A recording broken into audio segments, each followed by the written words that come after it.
The advice I want to give every woman who is trying to speak about her business and speak up is a very cliche piece of advice. But I believe if you understand and grasp the concept of it, it is actually going to change your life. And that is believe in yourself.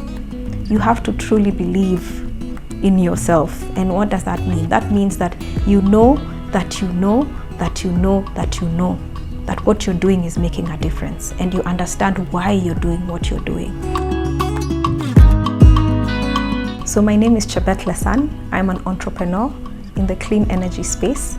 I run a company called BrightGreen Renewable Energy, where we recycle farm waste and produce energy from that's used across households and businesses. And what we're basically doing is we're reducing deforestation by providing an alternative for these customers. So when I was growing up, I saw my grandmother, my mother, they would always cook over very smoky fires, especially when we went into the village. And it was actually quite interesting that it was a source of joy and pride how long you could survive in a smoky hut. And us kids could not. So every time you'd be sent to, pick the ugali or go and get something from that hut, it was so dark, it was so smoky, you'd come out with your eyes tearing. But somehow, the women in my life were comfortable in that space. So I got curious, and when I grew up, I began to think about what possible solution could we offer for this market. Because I found very quickly that the issue of cooking was massive across Africa, but it was not getting the deserved attention. And I guess this is because cooking is not seen as an economic activity. It's a household activity, it's a welfare activity, well-being for the family. It doesn't necessarily bring direct economic return. So it was not something that interested investors much, and because of this, there was very little visibility to this space. And I think that's what drove me to think, okay, I think I want to start something and not only offer a solution to the customers, but also to become a voice for this particular area. I think given the theme of this year's International Women's Day, where we should be empowering women, especially on the economic opportunities, I think an investment in a woman is a powerful investment. When a woman decides to do a business, you best believe her heart is in it.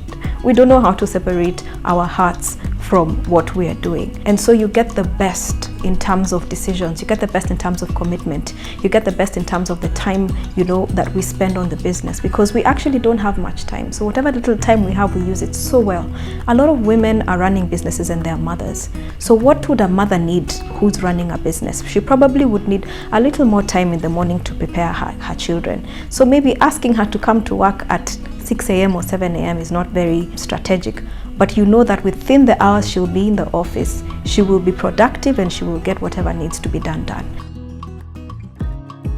In an alternate universe, I'll probably be, a glass blower, a cartoonist, something completely unserious. Let me tell you, being an entrepreneur will humble you. You know the way people say, oh, when you're starting a business, you need to pick what you like and then you leave what you don't like. You can hire people. That's a lie.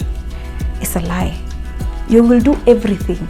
The ones you like, the ones you don't like, and the ones you detest.